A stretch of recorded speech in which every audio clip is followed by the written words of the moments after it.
लबों के झूठे तबस्सुम को सबने देख लिया, लबों के झूठे तबस्सुम को सबने देख लिया, पड़ी न जख्म जिगर पर नजर जमाने की। दोस्तों, आज हल्द्वानी की घटना पे बात करेंगे। हल्द्वानी में क्या हुआ अब तक सबको पता चल गया, इसलिए मैं फैक्ट्स को नहीं दोहराऊंगा, विश्लेषण बताऊंगा।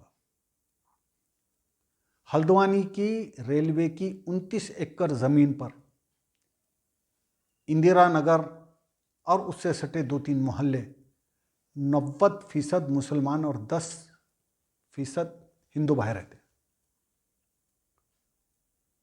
वहां पर तीसरी पीढ़ी रहती है उन लोगों की, 70 साल पुरानी बस्ती है। वहां पर सरकारी अस्पताल है, वहाँ इलाज हो रहा है, सरकारी डॉक्टर है, मंदिर हैं, मस्जिद हैं, मदरसे हैं, सरकारी स्कूल है, एक जूनियर गर्ल्स कॉलेज है। 4635 मकान हैं।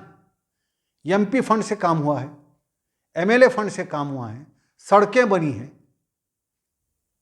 बिजली के खंभे हैं, लाइट आती है, बिल जाता है, नल को पानी आता है, नगर पालिका वाले पट्टी वसूल करते हैं, टैक्स भरते हैं लोगों के पास पट्टे हैं।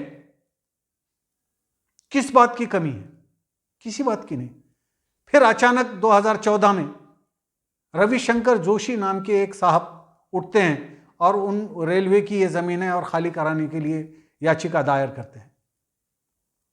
यानी जिनकी जमीन है उन्होंने भी याचिका दाखिल नहीं की। दाखिल किसने की? एक तीसरे आदमी ने। और फिर अदालत के नोटिस को पर हाईकोर्ट के रेलवे ने अपना से कहा कि हाँ वो हमारी जमीन है, लेकिन वहां कोई नई रेल पटरी बिछने वाली नहीं है, रेलवे का कोई प्रोजेक्ट नहीं है। फिर भी ये जमीन को हटाना है, क्यों? तो 90% वहां मुसलमान रहते हैं। आज देश में हालत यह हो गई है कि कुछ स्टेट्स में मुसलमानों को जो अधिकार सरकार से मिलने चाहिए, उन अधिकारों को प्राप्त करने के लिए मुसलमानों को सुप्रीम कोर्ट जाना पड़ रहा है। पिछले ही महीने की बात है, मैट्रिक पूर्व शिष्यवृत्ति जो थी अल्पसंख्यक बच्चों की, सरकार ने 1 लाख खत्म कर दी। यानी सरकार को चुना जाता है, सरकार का गठन किया जाता है नागरिकों की सुविधा के लिए। अब सरकार ही नागरिकों की सुविधा में अगरचे रोड़ा बन जाए तो क्या किया जाए? दोस्तों, सोचने की बात है। 2022 के अंत तक पूरे देश में सबको पक्के मकान देने का वादा इसी सरकार ने किया था। 2020 खत्म होके 6 दिन हो गए, वादा पूरा हुआ? सबको पक्के मकान मिल गए? नहीं मिले। यानी सरकार ने पक्के मकान भी नहीं दिए, और जो लोगों ने अपने कच्चे मकान बना लिए उसको तोड़ने के लिए फिर सरकारी यंत्रणा सज्ज है बिल्कुल। और मीडिया का रोल देखिए, कुछ चैनलों ने इसको लैंड जिहाद करार दिया और बुलडोजर जस्टिस की बात की। क्या लोकतंत्र में यही सब कुछ होता है? क्या इसीलिए हमारे स्वतंत्रता सेनानियों ने अपनी जानो माल की कुर्बानी दी, इस तरह का माहौल बनाने के लिए? आज देश के सामने कैसी समस्याएं हैं? बेरोजगारी है, महंगाई है।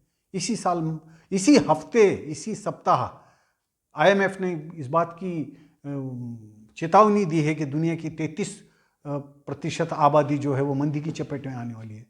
हमको उसकी फिक्रें करनी चाहिए, और हम फिक्रें कर रहे हैं आपस में लड़ने की। चीन महासत्ता बन गया, एक एक नागरिक का मूल्य पहचाना, उनकी योग्यता के हिसाब से उन्हें काम दिया। हम तो जनसंख्या को बोझ समझने वालों में से। इस तरीके से देश नहीं चलेगा,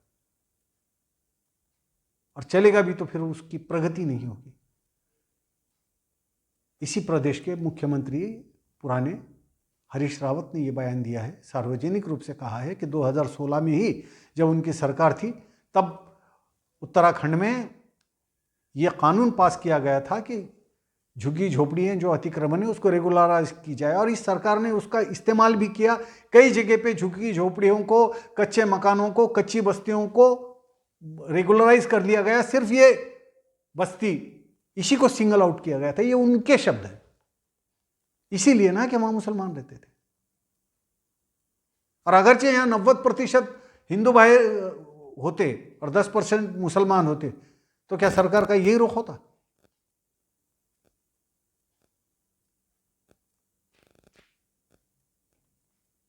प्राचीन भारत में अभी भी देहातों में जब पिता के मरने के बाद भाइयों का बंटवारा होता है जायदाद का, तो बड़ा भाई जो होता है, हिंदू फैमिली की बात बता रहा हूं,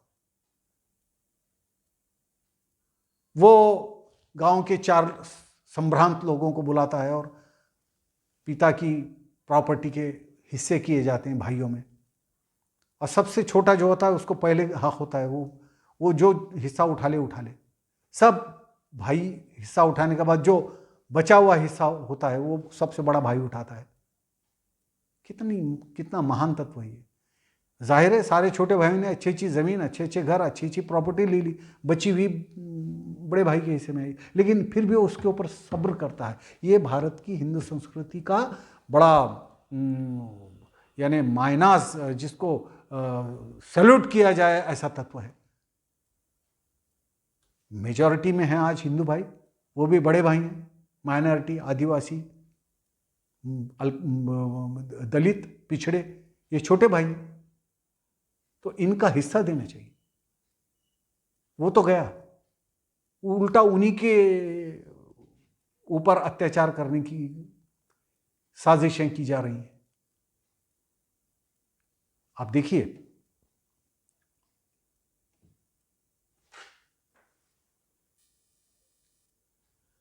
मुसलमानों के साथ कभी कभी ऐसा लगता है कि मुसलमानों के साथ घुसपैठियों जैसा रवैया इख्तियार किया जा रहा है। ऐसा लग रहा है कि उस यहाँ के नागरिक नहीं है, जबकि ऐसा नहीं है। यहाँ पर जब तक सबको समानता से नहीं देखा जाएगा तब तक देश की प्रगति नहीं हो सकती। हमारे पास सब कुछ है, संसाधन है, बहुत ज़्यादा संसाधन है, लेकिन इक्वल डिस्ट्रीब्यूशन नहीं है। अमीर अमीर होता जा रहा है, गरीब गरीब होता जा रहा है। हम सबको सोचना पड़ेगा। देश को अगर से प्रगतिशील बनाना है, देश को, अब देखिए पहले एशिया में हमारी जो करेंसी है वो पहले 10 बड़ी करेंसियों में से बाहर निकल गई। अर्थव्यवस्था बड़ी मुश्किल में फंसी हुई है। अब वो जमाना गया जब किसान आत्महत्या करते थे, अब कारोबारी भी आत्महत्या कर रहे हैं। एनसीआरबी के आंकड़ों को देखे तो किसानों से ज्यादा आत्महत्या छोटे व्यापारियों ने की हुई है पिछले सालों में। कोविड के बाद से देश उभरा है, तो एक साथ सबको लेके अगर चला देश तो कुछ सालों में हम प्रगति कर सकते हैं, महासत्ता बन सकता है। तो मेरा हिंदू भाइयों से ये नम्र निवेदन है। मैं मानता हूं इस बात का कि हमारे देश में हिंदू भाई जो हैं वो सहिष्णु हैं, इसीलिए हमारा देश सेकुलर है। सिर्फ कॉन्स्टिट्यूशन में एक सेकुलर लफ्ज़ डालने से कोई देश सेकुलर नहीं बन जाता। हाँ है, हमारे हिंदू भाई सेकुलर हैं। तो मेरा निवेदन है उनसे कि इस हमारी गंगा जमनी तहजीब के फैब्रिक को बनाए रखें। और मुसलमानों से निवेदन है, कुरान की आयत हाम मीम सजदा की 34वीं आयत में अल्लाह ताला फरमाता है कि बुराई को तुम बेहतरीन नेकी से रफ़ा करो, फिर तुम देखोगे कि बदतरीन दुश्मन भी तुम्हारा बेहतरीन दोस्त बन जाता है। हमको एक तरफा सब्र करना पड़ेगा, आम मुसलमानों को एक तरफा सब्र करना पड़ेगा, खिदमत खल्क के काम अंजाम देने पड़ेंगे। मुस्लिम प्रेस, उलमा हजरात, मुस्लिम बुद्धिजीवी, लेखक, वकील, डॉक्टर्स, हर एक को अपने अपने शोबे में देश के निर्माण में अपना हिस्सा देना पड़ेगा। और अगरचे हम ऐसा करते हैं तो ये जो नफ़रत की जो आंधी है वो निकल जाएगी और ये देश फिर से एक सोने की चिड़िया बन जाएगा। मेरे इस विश्लेषण पे सोचिए ज़रा। Like, comment and share this video, and please subscribe this channel for more informative videos. Thank you.